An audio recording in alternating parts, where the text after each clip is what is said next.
بينارو تماشاوان برنامج جوات لهر جهكي بن اف دمو حمود دمو باش بن بجرمه به هفته تایبەتە به هەڵبژاردنên ڕێبەبەریان خۆجییان ڕژێمە ئەسەد باندۆر و شۆڤەت ژێرەتێکردن ئەمجار وەگە هەریەک ژێ مامۆستا تاهر حەساف ئەندامە میداریە گشتی ئەنجومەنە نیشتیمانیە کورد لە سووریە هەروەها مامۆستا نەواف ڕەشید ئەندامە نونەراتیە هەرێما کوردستانی ئەنجومەنە نیشتیمانیە کورد لە سووریە و ئەکادیمیناس شیار عیسای وەرێ گوتوبێشکردن مامۆستا تاهر زێرجەمتە دەست پێ بکەم لە دەرخستنە ڤان هەڵبژاردنانیان ڕژێمە ئەسەد پشتی دەرباسبوونە 7 ساڵان ژێ کریزە سووریە هەروەها پشتی دەرباسبوونە ئەنگۆ پاشخستنە وان هەڵبژاردنان 3 ساڵان و بریار بوو دە ساڵە 2016 دەوەرنە ئەنجامدان چ شرۆڤەک ژێرەتێکردن یانگۆ چواتەیەکێ دێت دەمانهادا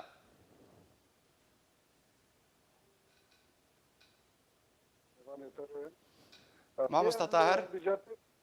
دەنگێم دەبیزێ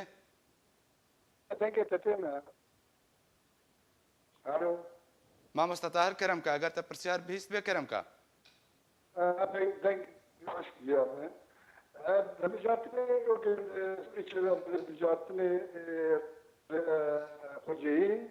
راستی او خودبینه کاره بجرنا بینه اما نبينا انجمن اجتماعي كردي جدا ما وقت انجمن تكلمنا ببعض الجهاتنا تنمي ام وقت من تي الكياري و خلدان بديه بيعطينا تنمي الرجيم بخوازه وبلغيك إيرو ظاهر جتنا لكن مخاطبان يعني هل ما يدي رجيم بغيري قام بشهود حسيابه كنيه بله بكر البجدان خذ غيري بعد حتى يا بكر يجي لك حتى تلك حتى رقه حتى جوجانا إيرو مد بالسويده نكره البجدان دين مخابن يعني سوري قالوا جلكي زحمت درباز به ولما او دم فوق هالبجاتن ذي والله في هالبجاتن كان يشوفن هالبجاتن روجا قوطا جوجي والله جاء هذا جي خلاص جوجي كان هذا تطاي درباز هالبجاتن بله باشا مامۆستا نەواف بە نەرینەتە ئەنگۆمکارن بێژن بەڕێبەچوونە ڤان هەڵبژاردنان یێ ڕێبەبەریان خۆجیی یان ڕژێمە ئەسەد شەرعیەتێک دەدێ ڕژێمە ئەسەد دویان ژیان بێژن کارێکی ئاسایی ڕژێمە ئەسەد وڵاتی سووریە دەتکێ وەکوکو لەسەر ئاسی ناودەوڵەتی دانپێدان پێتێکردن و حکوومەتە فەرمیە سپاس سلااو ڕێزش بۆ گەلک سپاس مامۆستا تا و هەموو تەباشەوانە و هەردوو میێوانێتە ئێمە شخوا هەڵبژاردن ئەجواءی گەلکی باش و ئارامی دەچێ دەبن هەڵبژاردنێ گۆئانها ڕێژیم دەخوازێ بدێ خویانیکردن دیار بکێ لەسەر گوتو دەسەڵات ئاوێ تەمامی تونە بەس دەخوازێ بدێ خویانیکردن و شخەلکێ ڕێژی بدێ خویانیکردن بەڵانسێ شەر ئەو شەڕێک و هەفقا ساڵ هەشت ساڵە وەک دەبێژێ گۆری وێ لەسەر مەسلحاوێ لە گۆری هێزاوێ ئەو سەرکەفتیە ئەو سەرکەفتیەش بەرڤەیەکێت خوازێ هەڵبژاردنا بکە ئێمە دەبینم ئەو هەڵبژاردن توجاری وێ زەحمەت بێ هەگەر تڕێکەفتن نابەراوان و دەسەڵاتا گۆ 2012 حتا ئانها و نەمازەژی دەڤەرێ کوردی دە وێ گەلکی زەحمەت بێ هەموو دەڤەرادە وێ زەحمەت بێ بەس وێ نەمازەت دەڤەرێ کوردی دە وێ گەلکی زەحمەت بێ وێ نکاربن تو دەسەڵاتا ولو سەر عەردێ گۆکاری بێ هەڵبژاردنێ بڕاستی بکێ گۆ نەب اتفاق ونبري كفتن وتوافق به بإدارة ريفابريا خسري أقول 2012 حتى آن هذا صلاة أساسي جو رجاوي كردستان ده بيجم تو انجامانه دي وينو كاربي مامۆستا تبر بەس همابينه بەرچاوڕوونی سوخان تو دیخیاکردن چاوە دەسەڵاتداری ڕژێمە سەد ڕۆژاوای کورتانی نەژ لەومە ئەو هەڵبژاردن سەر ناکەبن بيجم دصلات شخوات او دصلاتا دصلات هبو بشيويك قلكي كسناش بديلاوي ريبا بري ذكر وكم زان نحو جي ام هرقاف بزيفرن لي او دصلاتا رادست ببو وانها او دصلاتا ويا تمامي تنا وش برفيك يجي او شري بري چن روجا تشيبو يك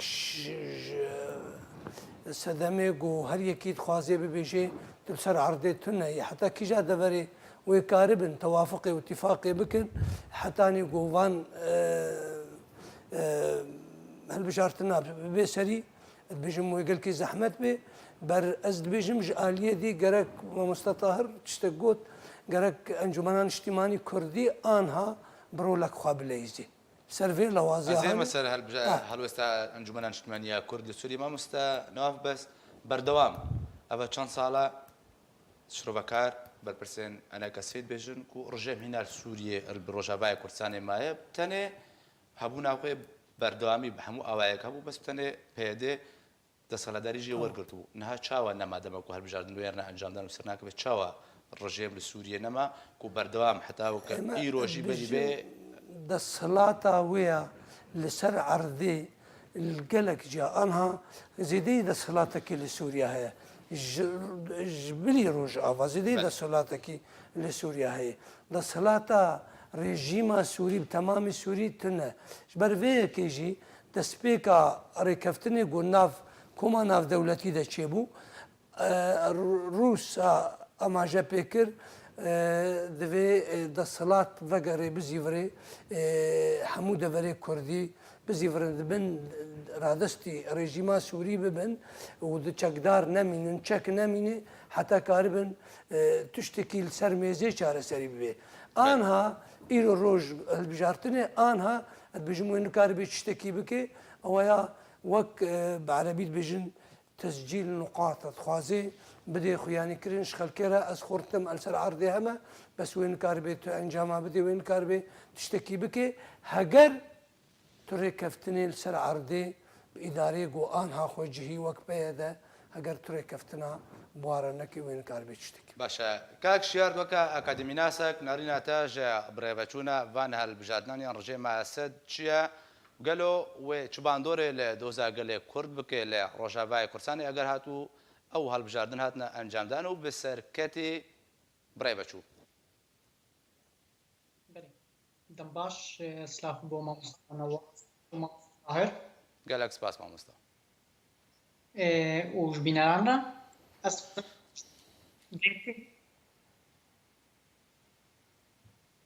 بله und بيزن بله ماموستا كرمكا بله بله از خودم بگم رژیم تجاری آزاد و چینه و خدمت وی جاری جیش بو گلک صدمان مثلا تطهر نکردی رژیم سروی مثلی یعنی گلک صدم هنا یک جوا صدم از کارم بیجم او شری جهانی سمی سوری بله دوی شریده از بیجم مقصد نکاری بيجي بتهل بجاري تبع جاري السوري أو بجاري دبن بيساوي ده دبن ترولاوي ده بي شرعي جالي دي بس كارم في بيجم دبرك جوند بن دستوي ده بركي فورن يعني جو اتفاقيات نقضوا وبي ده دني بيهن بركي فرمي ند بن دستي ريجيم ده فش شيء بيجم شرعي هذا جار نبي بله بله باندورا وارسل كورسان براستي إيرو از برنگ کی دید في براستي يعني هر از نابي رژیم اصل رژیم شرعية اللي از جونديا ملت كرد تفكرم رژیم هلبت وينكار وهلبت جو بكيجي تو سيراوي باندوراوي ساعتين نجبرنا قريب كان حتى جلسة محلية كاك ليه از هيكم كاك شيار خلالك بله. تكنيكي هست خوازم از بچ مدا مامۆستا طاهر توی کشا تکنیکیه انترنت جم خو اگر چاره سر که گلک باشش بر دنگتا به زلالینا گه جمو تماشوان نجانجی به زلالی نبهیزن ما مستا طاهر اتخوازم هالوستا انجمن اجتماعیه کرد لسوریه بفرمی لسر وان هالبجاردنان بزنبم قالوا چی هالوستا انا کسا الجبل الإسماعيلي كرد إما أمنا بجداني وطلعتناني تشكي الجبل الإسماعيلي كرد أن وقت بيجي جارة ما يعني أنا إما وقت ثاني الجبل الإسماعيلي كرد وبزيشون هذا هذا شلون إلى ثاني بقول بك ما بجاتني يقول بالبري سوري شت بس الزقازة يعني إنه شلو يجي نجي يرود يعني دمي يجي وتاقو البجاتي البجاتي ويكشتك سوريبون هذا البجاتي سوريني ويدي سال البجاتي خاربي أنا شكيم شوشكا إنه العمودي بالتبسبيه بالتركاني بالكلمة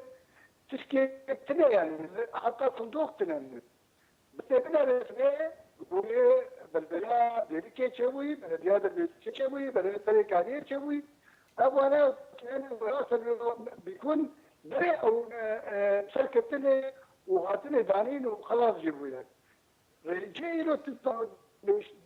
اول يجي قول رجعي يرود عليك جاكي زحمات بالكيس ضربه ايوه قال لك نجي بس بالكيس انه العارتين يخوان بنات كرن وبالبجارتين شكرن لأن بقي البجارتين نرواني والبجارتين وتي رونا خوالي وتسبين صدور تنبين بس بشي البجارتين هاتي بنا وفي فلاكس ولقى شركة مخصن اشتهان إيرو دي وغابتي شيرين باشا ما مستا طاهر هرچند دنگتم بزلالی نبیست بس وقت گوتنا تدهات تبع سوى چند کرد تگو حتی انها نافندن دنگدانه انگو صندوق دنگدانه لباجار کردستان باجار رجاوی کسانی نهات ندانین بس دهمان دمدا پارزگار حسکیت بشه کو بجمار بحثا صندوق دنگدانه که کو آمادن و چاوری رجا 16 مهنه دا کو حال بجاردم ریبه بچن ليش يعني انا راسي مثلا بس كانت على يمكن ارجي تركيا يعني انه والله كان هالديري كان يعني تعلم قول كان بيشتهاني بك يعني ونبي بس وديسا وجه مستقبل وديسا ذكر او كسي يقول هالبجارتنا وخذ هالبجارتنا ديسا ويذكر وقت شو لما تشوف قول هالبجارتنا هو او تبيش تركيا انا في ليش أرجع خطأ بري أرجع وجه سوريا أبو أرجع سوريا أبو دي أنا بجاتن ولو درباز بقول يعني أكيد بيجي والله لما تخاطبت تاني وترجع بيجي إنه والله أنا سكرتيه بله باشه ما کاک شارزی دوباره بگرم جمتا تکاریت گوتنا خدا بردام بیش بر دنگتا نبزلالی دگهشت من به نریناتا پرسکدن جاراستی تبکم کاکشیار دنگم دبیزه بیش حمود شتک باشه به نریناتا اگرم بیشن اب هالبجاردن ورنا انجام دان بری پرسکر کو باندورا ویل ده دو زاگل کرد ل رجاوی کسانی وی چه بیل بیجاره و چه سوده قازانجه بدرجه معسد جارا دنگه من که ازی کورتاسی دقیقه دا ازی بیشم به باندورا وی روجاوی کردستانی چیا؟ بله ما مستا کرم که. از بیشم دنگ تی. بله کرم که. بله. ازی بیشم باندورا وی روجاوی کردستانی وی نبی اگر گو بهتر ناکوکی نبرا پیده و رژیم دی چینه که و دیس خوی نوی رجاندن یعنی احتقان چینه بی براستی از بینم گوگل جارا پیده جبو علیکاریا امریکی قوتا خوب چکی زیده حجم خوی راستی تقدیر دکی جبرلو جی براستی یعنی درنا پیش در چه بگوزان بگو از هیوید کم گو چه احتقان دوری چه نبی جبركو تشتيغو تشيتوي تاثير كمزن لجيان هفش الدفري هيا وروجين بيجي مديت العفرين تشتيغ يعني يعني مو حساب بك بو حسابات سياسي ورنا بهرتن حالك انتقامش ملت تشينا بيش خلقي تشينا بيك ارضيك هبيش بو تفاهمي ابيك يا دواج بو برساتي طبعا از دبيجم يعني السر عردي رژیم تازه مساجه که بگهنه اذا ازاد میگوه از خودی سوری ما از علی هری خورتم سوری و از کارم هل بجارتنا چکم الکودز بتازه افجي اشارتك وهيجي بيجي حريمك كردي سكنت بيجي اعتراف بابونا بيت سياسيين كرنا بل اتفاقات امني نافرا واضحه واكيد صديه لهيجي ريجيم دبيجي دبي امجوات اتفاقات امني زيد ترناتشن هون فصيلك امني هون جمكات بله باشا ما مستا نواف زود برا برخوب ما جمتاز خوازم گوتنا ایلی میرو سروک کمیته دادوری شاخ حسکش بوی هالبجارتنان دبیجه سرانسر پارێزگا حسکه 12500 بربژێر هەنا پرسیار دڤردا ئەم هەموو کەس لەسەر چ بنەمان هاتنە دەست نیشانکردن گۆ بربژێرکردن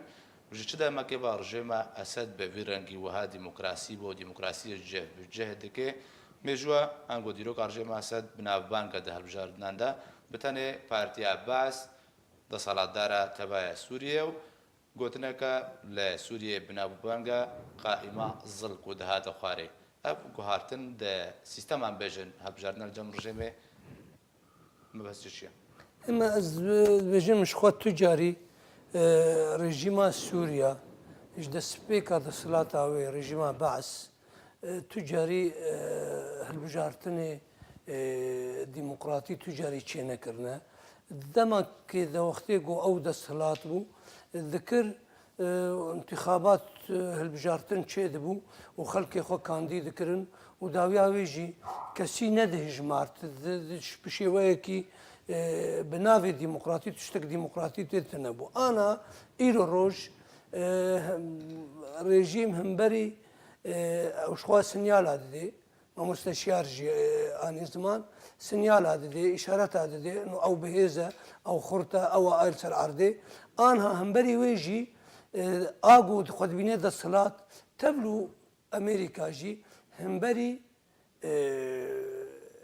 ازمونكيه همبري حتى كي جواتي و كاربي الحمودري صندوق هذين والحمودري البجارتني بكي افيا اف اقو بهتر تيخو يعني كرن وهنكي ديار ببيج خلكيره حتى كي جا دفري بركفتنا يان اواقو دبيجي جار دبيجي از ناهلم از خرطم از قبولناكم رژیم درباس ببي افيا و همبري کشاندنه شد و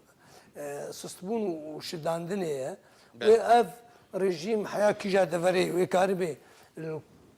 کردستان سوریا کاربه و هالبجارتنا خو السرقو حالات قلكي شكليه تو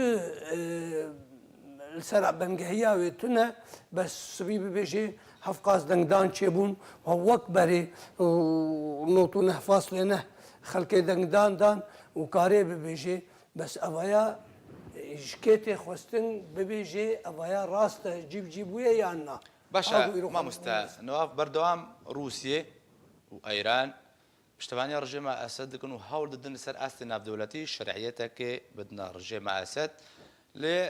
گوری بریاره 2254 ناف دولتی یک جه چارەسەریان سووریە ئەنجامدانە هەڵبژاردنانە دە پێشەڕۆژێت دەتاکو سووریە ببێ وەرێ چارەسەرکردن کریزاوێ ئەم هەڵبژاردنان ڕژێمە ئەسەد تێواتێک و بەدیلێک ژوان هەڵبژاردنانرا ڕژێمە ئەسەد شەرعیەتەکان بێژن مطلق بستێنێ و او هولدانا كجاليه ريجيمي وتجاري نكاربي سوريا وناغري سوريا بري 2011 وقال لك زحمته وبس هولدانا كجاليه ريجيمي هولدانا كجاليه لا ينقري وي وبشتقيري وي وايجو هفبنديه وي وكاربي تشتكي وهذه اربكش خلكره بس وقال لك زحمت بي وين كاربي سر عرضي تشتكي وها وقريني 2011 تجاري وناغري بري 2011 سوريا باشا مامۆستا طاهر زبارخا دبرخ بدما دفتا وكميديان رجيم اسد بجن پیدا بگرتنا نزیکی صد بر بجێرێوان دخوازێ ئەنگۆڕی گریل بە ئەنجامدانە بە هەڵبژاردنان دکێ و ئاستەنگیان دروست دکێ وەکە دوێ هەڵوێستە تێ خویاکردن پێدێ نەڕازیە لەسەر ئەنجامدانە هەڵبژاردنان ناکۆکی کەتنەنە بەراوێ و ڕژێمە ئەسەددا بنەریناتە ئەv هەڵوێستە پێدێ نەڕازی بووناوان لەسەر ئەنجامدانێ پێدا حتا چرادێکێ لەسەرێ ڕژدە و جددیە دوێ گوتنە دەیانژی بتەنێ سیناریۆیەکە تاکو و هەڵبژاردن وەرن ئەنجامدان باوريان مثلا أبغى قلنا كسر أبي فعل بجاتنا جالية رجيمة وقطعة جالية بيدية ترى وتا باوريان أوجي دقازين وبكن ضغط بله بليزين إنه أم كاربن إنه ولا من أم كاربات سابقين وعلي كده جي كاربن أم تارتش كده قضية بكن جالية رجيمة يعني قبل قيادات رجع رشدي يعني بالعادة انه تم ولا انه ولا بعض من الهمة واثناء الان بجنتين عليه ما تشينا به ملات البيجن منها يدي ملات اقدر الفهم واثناء الجاتني رجيمي هرمي جو قدبن دستمدري شيء بالدنيا وهم يعني قال بقول ويجي وحتى عباره الجنتين جابه بس ما دورة يترى ممكن مثلا وحتى عندهم دري حاسة تيادية بيجي أو كسر دري حاسة تيادية ويد هالبجار ذبن لونال ب با البجار هذا وذبن دار محلي لهريمة يعني بنريناتا بيدي رازير سر أنجامدانە بە هەڵبژاردنان كيف أول كريجو بيشوف بي أول يجي سبحان الله إيرو تبانة بني بنكة أو تو شامة أو أنجام دقمات نتم تزجلك تري نوار شامة قفتو شامير بكين ودخازن كفال شامة صار بكين أو بريت أو ما تشتغل بيجن اشتيتين على دين أبقشتك تيوي واضح إنه والله من أمكان يجي أمان اللي هرني وأمكان السابق بس بن ماطيبة باور يعمل تشتين مثل شيء بله بس ما مستا دفردا برسيارك هي پێدێش دەماک و ئەمریکا بەژێوێت ڕۆژهەڵاتێ چەمەفەراتێ دا بمینێ و بیر لە بەکشانە ئەمریکا ناکێژێ وێ دەبەرێ نایواتێک و پەیەدێ بەهێزبوونێک پەیداکریە و کارێ لە هەمبەر ڕژێمێ ڕاوەستیان گۆ ڕەت بکە بەیەکجاری هەبوونە ڕژێمێ ڕۆژاوای کوردستانی وی دەمێ ڕەو شوێ بچڕەنگی بێ يعني أنا أشتاق دبي وقت أنا أبونا أمريكا ل شرق فرات كي خد تداني وإيرو الراس بي مختار أمريكي بيجن أجزاء منطقة الراك خطر بدن جاء أم جيد بين يعني أما إيرو أم السعادين وأم الدينين أم تشتهان بي نبكي الوقت إنه والله والحياة هاي تشتغل بالدوام بكير تشتغل بيخطن تشتغل تخطن يو أمريكي دخوازن خطبة خط بكين وقت خط كان لدرجة أو تبين إنه خط بزوارة هي بس باوريان بدي تيجي بون أواز وقتها خط كده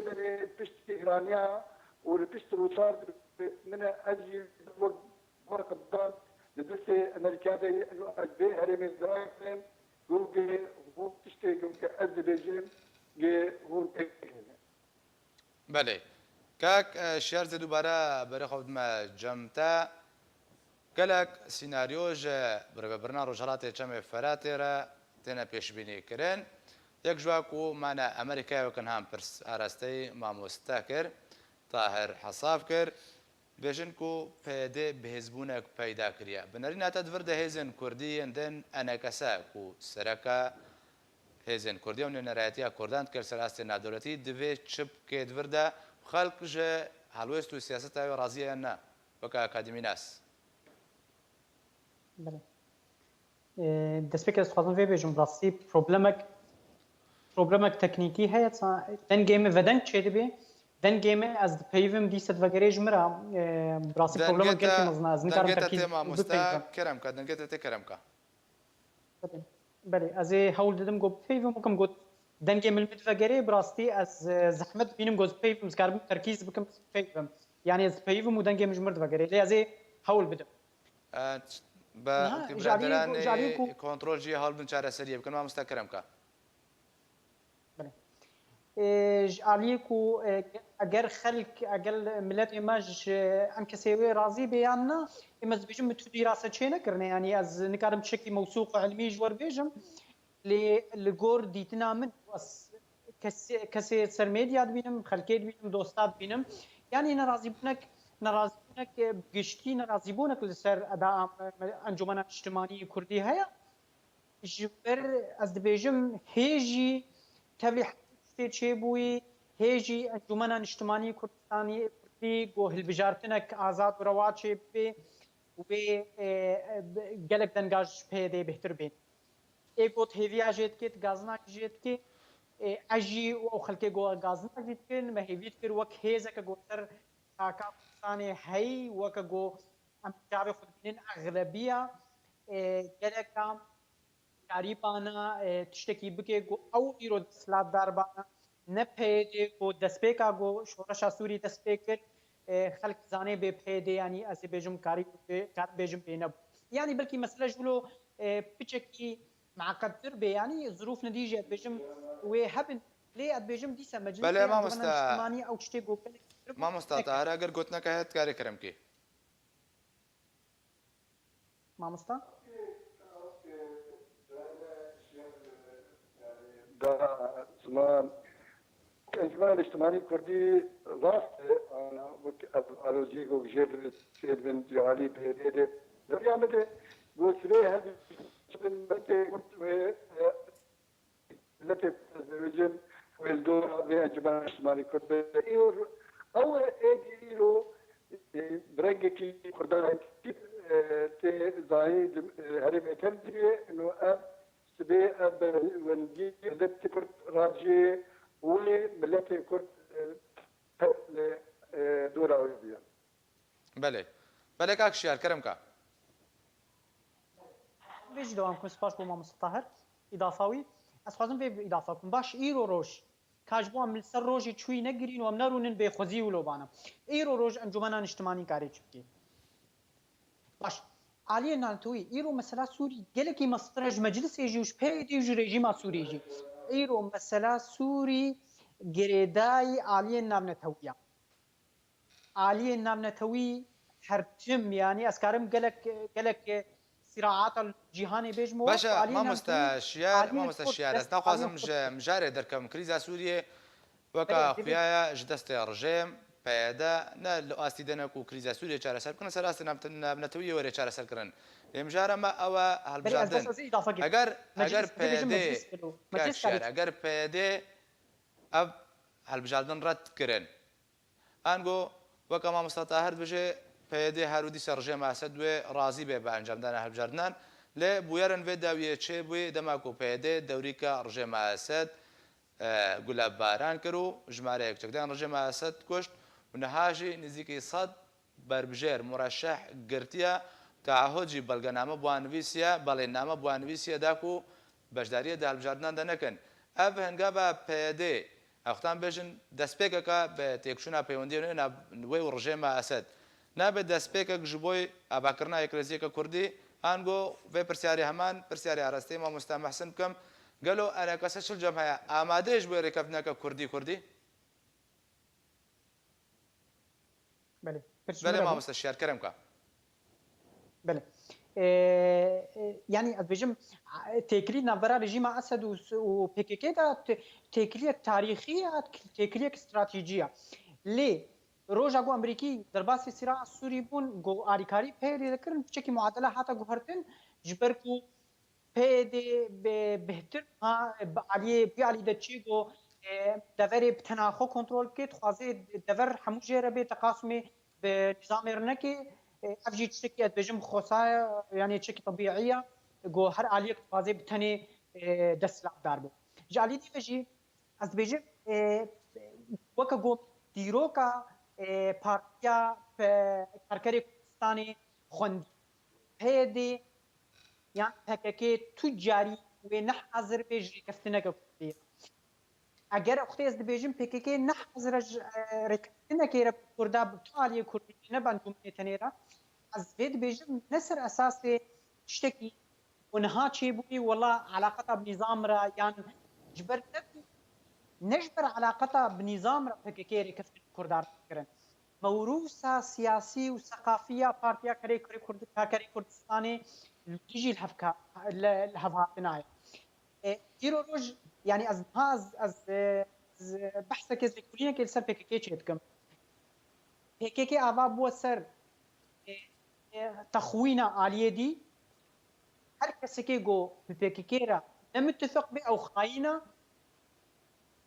تو جاری دیدیرۆکا پێکەکێدا تو کەفتن نەهات نەنویساندن و نەهات نەشۆکاندن ساڵا 1970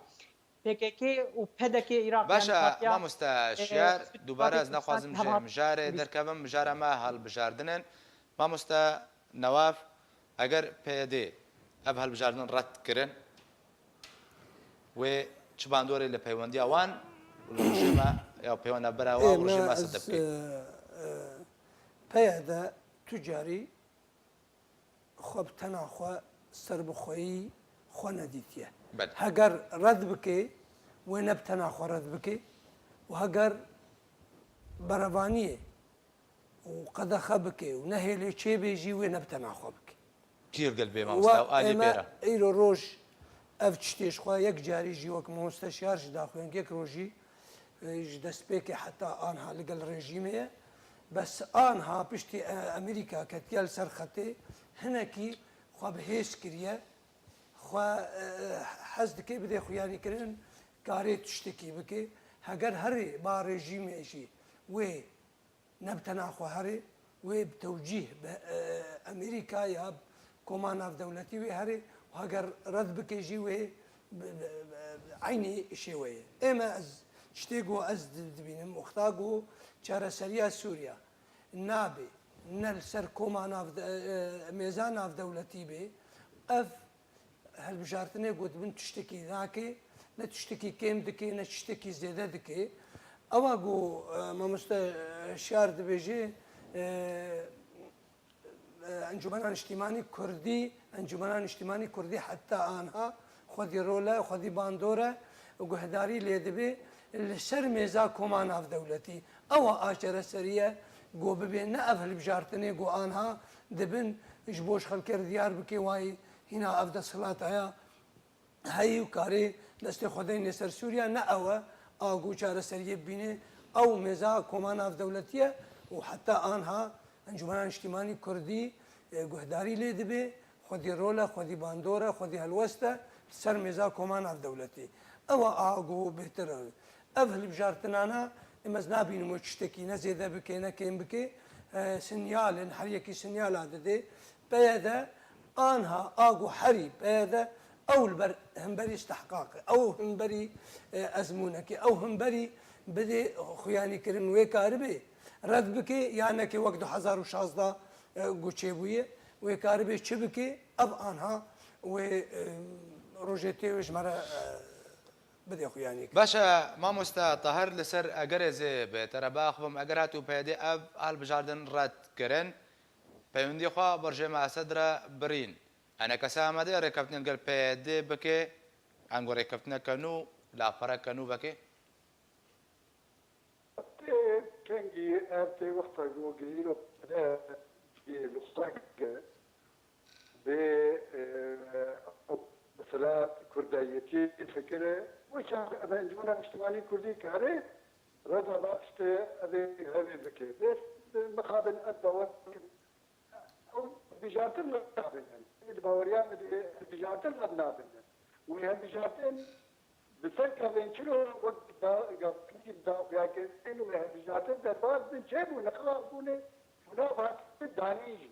نافعت الدانيجي لا مثلا الولد هر دنجي خطيخه وين تدوني وتمشى بله خلاص محمدش وقت بيجي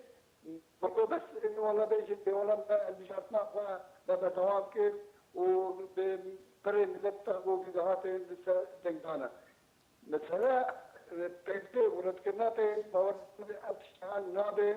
وتيجي بكنياري تفاص به وتشتي بوكي كاربه انه والله دواكتي وفي برد وتي اورولا مزن ود هرتده وتشتكي كلام بله باشا مامۆستا طاهر ئەنجومەنە نیشتیمانیە کوردیە کورد لە سووریە چه تعمیم دنابە ئەندام والیگەنی خۆدا بەلا کردە بە تایبەتی سەبارەت بە با هەڵبژاردنان تشتغلوا تنهي بس إما إما ودور إما وهبالما جاري ما استعد لك يجيري وزانني وأن باوريانا قوات إنه جزء من ما سوري خدي بانتور سكينة واشتغل بخلي زاني قول أنا نجيب بتشي أتجي بمنب جاي ووطن وك لما حوجيتش من التربية هلا انا الرجال او بله بتايدتنا عن هالرجالنا يعني بالله يكون ايه خدي بانتور ايه سياسة ونفر رجينا بله کاک شیار زێ دووبارە بەرە خۆتمە دەفتا خوازم مژارەمە دە چارچۆڤەیە هەڵبژاردنان دەبێ پشتی ئەنجامدانە هەڵبژاردنان یەک و سەر بە ڕژێمە ئەسەد بەنە و تایبەتن بوان بنەرینەتە سیناریوی هەری نێزیک ژێ ڕۆژاوای کوردستانی ڕەوێ چ بێ بله از تبلی هر دو نرینات بم از بیشتر موی تپاندورا یعنی وی او هلبجارتنی گوچه بن لعرضه وی تأثیری نکن او صراع کن قبا دالی هذا از بینم سیناریو آگونها پیش روزه چه به گریدای به امریکی و جپیده چه بخوازن یعنی اگر وی جواب بخوازن هر رژیم ایران هواتنه که بکن و از بیشتر اول سیناریوهای هری نزیک جبر چما جبر ایرو دالی نام نتوی هنا روس و امریکی هر یکی پشتکه آلیکیا و از بینم جبن طاوله و جه هر دو آلی دقلك ملفات لفن يعني از بيجم تشتغو بيد وريجيم يعني امريكي وروسي نلفته دا مساله تكنيكيه يعني مساله ب كي هر مساله كج مساله اسلاداريه دا حكم بكن يعني از بيجم تشتي هري نزيك تشبي اوكو حطوا علي ابعتنا كي بكن يفيدكم قول هاب لهاتن جي نصر تشتا نصر صابي دو زملت كرد بله باشا مامۆستا نەواف نەرینەتە بەحساوی چەند دەکەیت و ئەمریکا و سیاستەکەن و لە ڕۆژاوای کوردستانی جێبجێ بکێ تایبەتی ئەو بەشێت بندەستەوێدا ڕۆژهەڵاتێکەمێ فەراتێ بێ سیاستە نوێیە ئەمریکا گەل و گەشتبینی ئەنگۆ ئەو سیاستە ئەمریکایان و وێچت سوودێ لە دۆزێ بکێ و یەکرێزیە ناما لە کوردی بکێ اما هیویه ما اون گو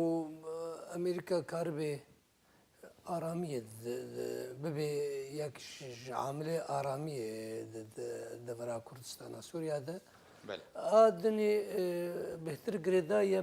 به هزی کردی و یک ریزیا تا پرسیار کرد مامۆستا طاهر جی یک ریزیا مالا کردی هر دو بشی کردی تخواستن اف بشی کردی راستی کرده یا نه پارتیک سوریه هزک سوریه یا هزک وک او دیار دکه وک دبیجه یا هزک کردیه کردستانیه جبو کردستان سوریا کارد که هگش بو کردستان سوریا دکه ثوابت کردستانی هنه جه سهلتر تنه بهبونا امریکا و بی امریکا گو یک ریزیا مالا کردی چه به وک ما مستشار جی دیار کرد آنها تی خویانی کرن امریکا ويتشي بكي ويتشي بخوازي ايش بيدا وك سوزو وبيماني قودانن هناك دولة دردورا سوريا ويكاربي بيدا بكي بارتيك سوري وكردي سوري يان وبميني جريدايب بأطراف إنجدار فدا حتى كجارة دي حتى كجارة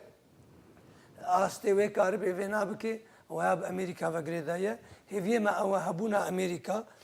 عاملة آرامية بي وبهتر كاربي حاجزة كي تشيكي جو كشتن وخرابون چنه بيت دفرا كردستان سوريا زيادة تري گوشتي گهايد بله تماشاوان نژاد داوید اگرک سپاس بوی مامۆستا طاهر عصاب ئەندامی ئەمینداریە گشتی ئەنجومەن نیشتیمانیە کورد لە سووریە و گەلک سپاس بوی مامۆستا نەواف ڕەشید ئەندامی نوێنەراتی هەرێما کوردستانی ئەنجومەن نیشتیمانیە کورد لە سووریە و گەلک سپاس بوی ئەکادمی ناز شیا رئیساک و لەگەڵ من بوون گەلک سپاس بوی وەجی کۆن تەماشاوان نوێ بوون ژالیم بەژی هەر شاد و باختەوەر بێن